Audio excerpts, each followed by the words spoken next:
Welcome to Not Milk Never Milk. Subscribe if you're lactose intolerant. In this video, I will show how to make probiotic powder at home. Start by culturing yogurt or kefir until tangy, then strain using a fine cloth to separate whey. Spread the thick curd thinly and dehydrate at low heat until fully dry and brittle. Grind into a fine powder, store in an airtight jar away from light, and label with the date for best freshness. Warm milk gently if using store-bought milk, cool to the recommended temperature, then stir in your starter culture or a few tablespoons of active yogurt. Cover and keep it undisturbed while it thickens into yogurt or kefir. Aim for consistent warmth to encourage good bacteria.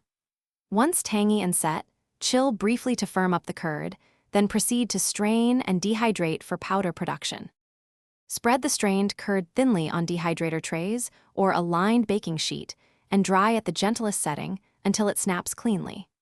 Break into pieces and use a clean grinder to produce a uniform powder, sifting to remove any larger bits. Transfer to an airtight jar, ideally with a small desiccant, and keep in a cool, dark spot or refrigerator to preserve probiotics and flavor for months. Thanks for watching. If this was helpful, leave a like and consider subscribing. See you next time.